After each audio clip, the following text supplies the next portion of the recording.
Social media ban को लेकर सड़कों पर उतरी। जमकर प्रदर्शन हुआ। प्रदर्शनकारियों ने सरकार के विरोध में नेपाल की राजधानी काठमांडू और आसपास के इलाकों में जोरदार प्रदर्शन किया।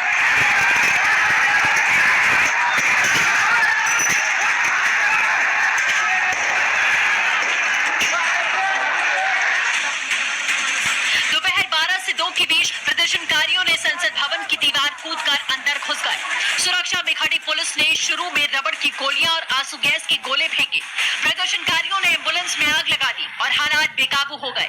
भीड़ प्रधानमंत्री केपी शर्मा ओली के आवास की तरफ बढ़ने लगी, जिसके बाद उन इलाकों को सील कर दिया गया और पूरे इलाके पर सेना के जवानों को तैनात कर शूट एंड साइट का ऑर्डर जारी कर दिया गया। युवाओं के प्रदर्शन के आगे ओली सरकार को भी नतमस्तक होना पड़ा।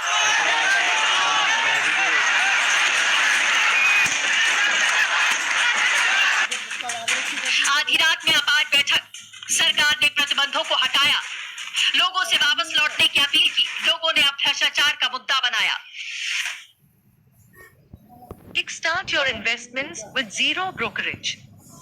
7 दिन पूरे होने के बाद नेपाल सरकार ने 3 सितंबर को रजिस्ट्रेशन नहीं कराने वाले सोशल मीडिया प्लेटफॉर्म पर बैन लगा दिया था।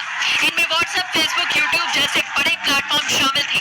वहीं कुछ ऐसे भी प्लेटफॉर्म थे जिन्होंने तय समय के अंदर रजिस्ट्रेशन कर लिया, जिसमें टिकटॉक, वाइबर जैसे प्लेटफॉर्म्स मौजूद थे। सेना के जवानों और प्रदर्शनकारियों के बीच झड़प में 19 लोगों की मौत हो गई। करीब 422 लोग इस हमले में जख्मी हुए।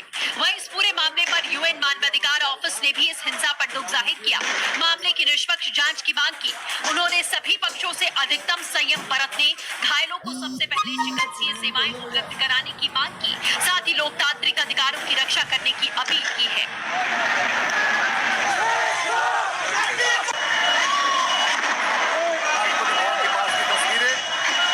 ये तस्वीरें हम आपको दिखा रहे हैं कि इस वक्त पूरा नेपाल सुलग रहा है। नेपाल में सोशल मीडिया बैन के बाद जो हंगामा, जो हालात, जो बवाल कल शुरू हुआ वो आज भी जारी है।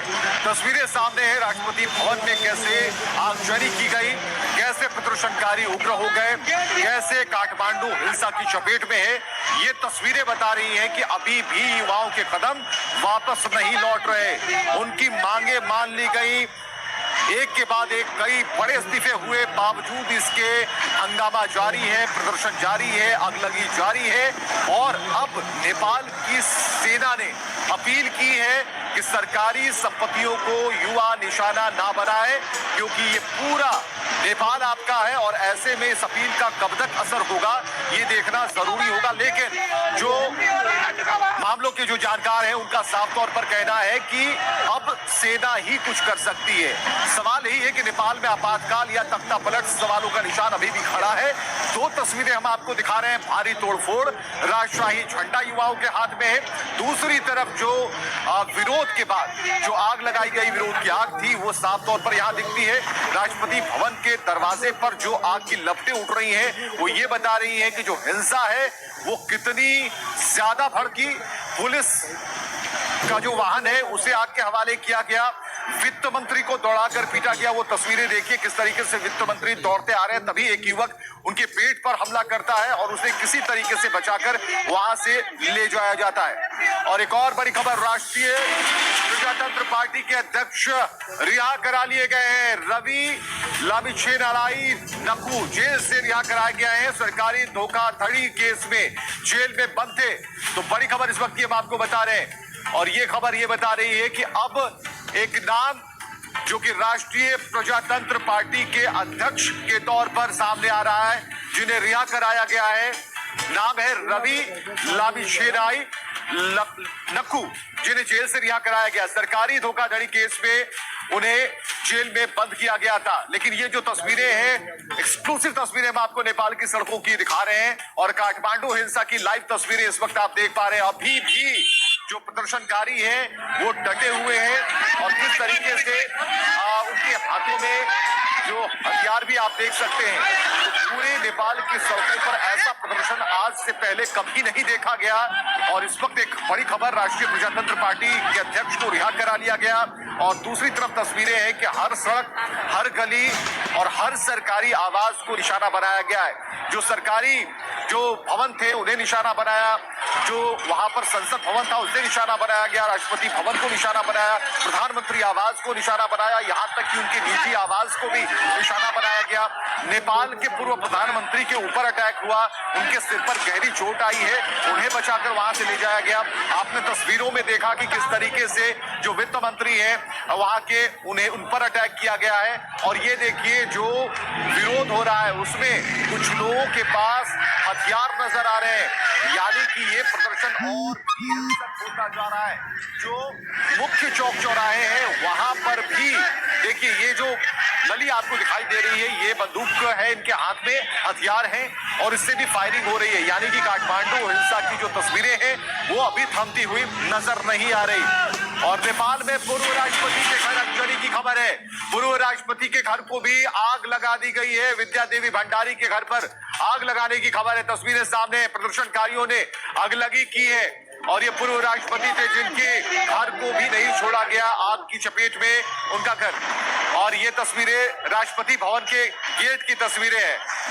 तो ये कई तस्वीरों को हम आपको दिखा रहे हैं जहां पर नेपाल पुलिस की गाड़ियों को फूंका गया और ये जो सरकारी भवन है उन्हें निशाना बनाया गया, सड़कों पर आग लगी है।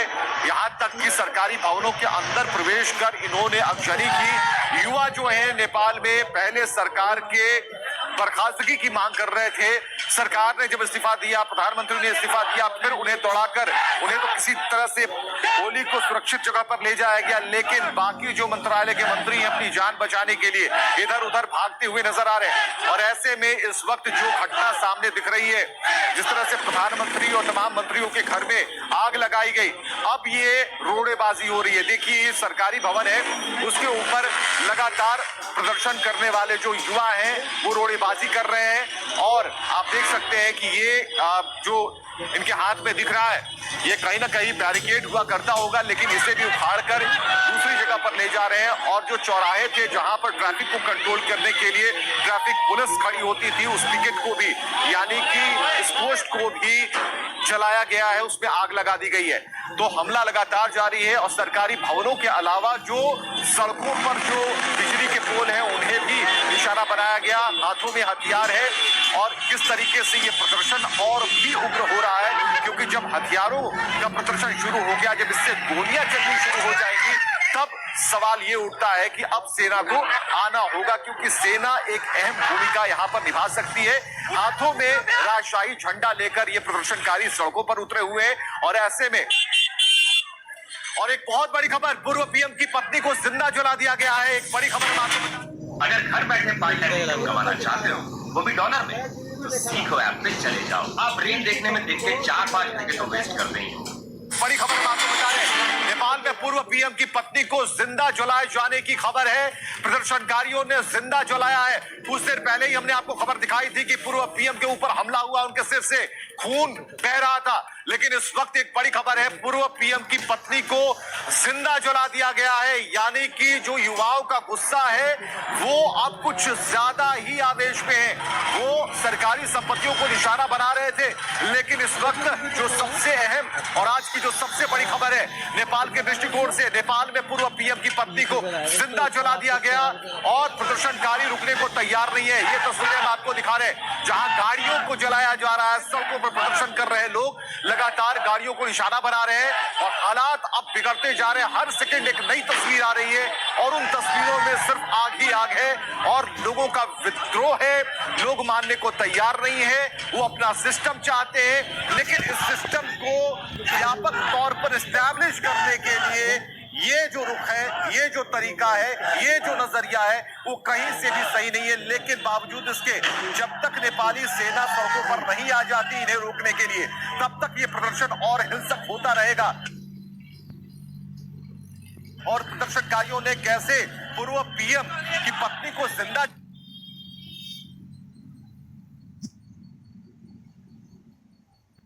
नहीं छोड़ रही, जिनके ऊपर इनका गुस्सा था, गुस्सा व्यवस्थाओं को लेकर हो सकता है, लेकिन उसका एक तरीका होता है। लेकिन इस वक्त जो तरीका खबरों के माध्यम से सामने आ रहा है, जिसमें नेपाल में पूर्व पीएम की पत्नी को जिंदा जलाए जाने की खबर है, ये एक बहुत बड़ी खबर है। और इस वक्त 271 प्लस 300 323